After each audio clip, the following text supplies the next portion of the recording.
आप अच्छे गाते हैं इसका मतलब ये थोड़ी है कि सुर आप पैदा करते हैं, कि वहां जाकर लकीर खींचने लगे बोले कि नहीं सुर यहीं से निकलता है। बात ये तो बेलॉजिकली बात है। और जिसको खोपड़ा होगा ना सर ऐसी बातें नहीं करेगा, जिसके पास दिमाग होगा ऐसी बातें नहीं करेगा। इस तो तुमको बुलाकर सम्मान दिया, कितना आइल बड़ा सरे, आगल बड़ा सरे। ये बताइए कौन सा सम्मान है कि आप रे कहते हैं किसी को और आपको जी सुनने की आदत है। ये घमंडी है। मानसिक संतुलन मुझे लगता है कि दोनों में, मुझे लगता है कि या तो ये आदमी को लगता है कि मेरे से बेहतर कोई गा नहीं सकता। कई लोग जैसे लता मंगेशकर जी, उनके फुआ की बेटी हैं, और अनूप जलोटा जी शायद उनके मौसा के कुछ करजन लगते हैं। अनूप जलोटा उनके बाद पैदा हुए थे। वो मेरा नाम नहीं लेते तो ऐसा थोड़ी है कि मैं हल्का इतना हूँ, उनसे बहुत ऊपर हूँ सर। हर महीने 6 गाने ट्रेंडिंग में खेसारी लाल यादव के लोगों के प्यार से होते हैं। मैं क्या बोला आपसे कि उल्टा सीधा मेरे पापा ही नहीं बोलते हैं, हम भी बोल जाते हैं। रीज़न है कि हम दिल के सच्चे आदमी हैं। हमसे कोई सवाल बोलता है तो जो सीधे जवाब होते हैं ना, हम उसी पे विचारधारा रखते हैं, और वही चीज़ें लोगों को लगती है कि नहीं ये गलत हो गया। तो मैं क्या बोलूँ कि आजकल न्यूज़ चलाने के लिए भाई जी ना लोग किसी हद तक गुजर सकते हैं, और गुजर भी रहे हैं लोग, क्योंकि उनको अपना 1 लाख रुपये से कि हाँ भाई मैं कहीं अपना मेरा यूट्यूब हिट होगा, मेरा सब्सक्राइबर बढ़ेगा और 1 लाख रुपये आएगा, भले उससे भोजपुरी कितना गड्ढे में ही क्यों ना जाए। आज खेसारी लाल यादव को मैं, खेसारी लाल को गाली देने के लिए 5 ही लोग हैं, 10 लोग हैं, लेकिन खेसारी को बनाने में मुझे लगता है कि 30 करोड़ जनता का हाथ है, तब खेसारी बनाए। लेकिन वो खेसारी को गाली देकर हिट हो गया। हिट हो गया तो उसको ऐसा थोड़ी है 30 करोड़ जनता देख रही है। मुझे 30 करोड़ जनता बनाया है, लेकिन इसीलिए अब चर्चा बंद कर दिया मैं किसी का कि नहीं मुझे नहीं करना है किसी की चर्चा। चर्चा उसकी करना है जिसके वो लोग हैं।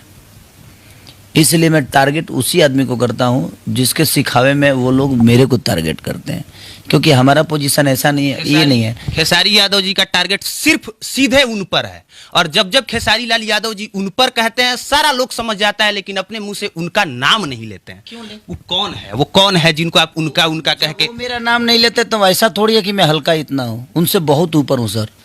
हर महीने 6 गाने ट्रेंडिंग में खेसारी लाल यादव के लोगों के प्यार से होते हैं। लेकिन वो सीधे कहते हैं कि जहां से आलाप ले बस शुरुआत हमरे करबो, आप कैसे आगे? अनूप जलोटा उनके बाद पैदा हुए थे। वो कहते हैं भोजपुरी इंडस्ट्री में हिंदी हम लेके आए न, तो हिंदियों के लोग उन्हीं के घर से निकले। कई लोग जैसे लता मंगेशकर जी, उनके फुआ की बेटी हैं, और अनूप जलोटा जी शायद उनके मौसा के कुछ करजन लगते हैं। इस धरती पे जितने महापुरुष गायक हुए करीब करीब मुझे लगता है कि सब जोकरही से आए हैं। जोकरही ना होता है, जोकरी जो है जाओ, क्योंकि वहाँ होता क्या है ना कि वहाँ धान गेहूँ नहीं होता है, वहाँ सूर छीटा जाता है, सूर की खेती होती है, वहाँ से सूर निकलता है, मार्केट में आता है, और उसके बाद जो सूर होता है ना वो सब कुछ कुछ खरीद लेते हैं लोग। तो जी जितना सूर खरीदता है उस सूर के हिसाब से उसकी गायकी चलती है। लेकिन क्या करिएगा, उसी गांव का कि उनका भाई है, वो सूर बिना मररा रहा है बेचारा, आज तक वो हिट नहीं हुआ, सूर के पीछे भाग रहा है। एक बात बताएं आपसे, ये शब्द जो है ना ये कितनी निंदगी है। वो उनका मानसिक संतुलन खराब हो गया है इस वजह से ऐसा बयान देते हैं, या फिर उनको घमंड हो गया है इस वजह से ऐसा बयान देते हैं? एक बात बताएं आपसे, ये घमंडी है। मानसिक संतुलन मुझे लगता है कि दोनों में, मुझे लगता है कि या तो ये आदमी को लगता है कि मेरे से बेहतर कोई गा नहीं सकता। जिंदगी में ये आवाज़ जो है ना भाई, आपको भी पता है कि आवाज़ सरस्वती का देन है, और जब हम पैदा होते हैं तभी ये मिल जाता है, यहाँ आकर ये नहीं बनता है। ये गला जो है ना भगवान देकर भेजता है, लेकिन गला पे आने के बाद हमने क्या किया? गायकी के अलावा कुछ किया?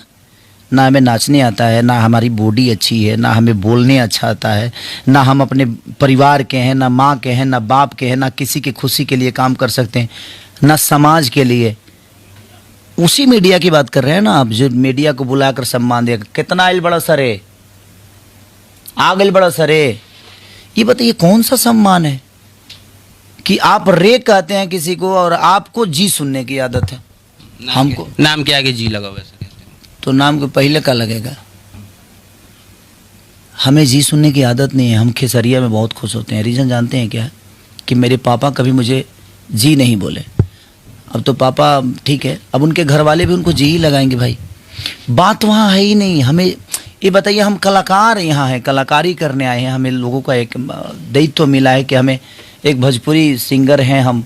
और सुर, जहाँ तक सुर की बात है तो भरत शर्मा जी उनके बाद पैदा तो नहीं हुए थे, गोपाल राय उनके बाद पैदा नहीं हुए, बिजली रानी उनके बाद, गुड्डू रंगीला, राधेश्याम रसिया से लेकर भिखारी ठाकुर क्या उनके बाद पैदा हुए, महेंद्र मिश्र उनके बाद पैदा हुए, नथुनी सिंह उनके बाद पैदा हुए, कमलवास कुंवर उनके बाद पैदा हुए। इस धरती पे जितने गायक हैं, अगर सुर वहीं से निकलता है तो मुझे लगता है कि वो परदादा के रूप में आ गए हैं। और जब हिंदू के पुरनिया बुढ़ाता है तो दिमाग खराब हो जाता है उसका। ये आपको भी पता है कि जब हिंदू का पुरनिया बुढ़ाता है तो समझ लीजिए उसका दिमाग संतुलन बिगड़ जाता है।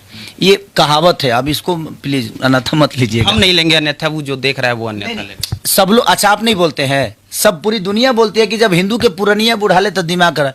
पुरनिया आदमी है, वो बड़ा बोलते रहते हैं, वो बुजुर्ग टाइप के। फिर आप बोल दिए, इससे पहले भी आपने कहा था कि वो अंकल टाइप के लगते हैं, इसी बात पर फिर विवाद हुआ था। फिर आप बैठ के वही बात बोल दिए कि वो पुरनिया लगते हैं, फिर विवाद होगा। शुरुआत तो आप ही करते हैं। हिंदू के पुरनिया। अच्छा ये बताइए कि सूर्य जब वहीं से निकला है तो सर, ये धरती जब से निकली है तो सरस्वती को उन्होंने बनाया था? सरस्वती उनके घर से निकली थी।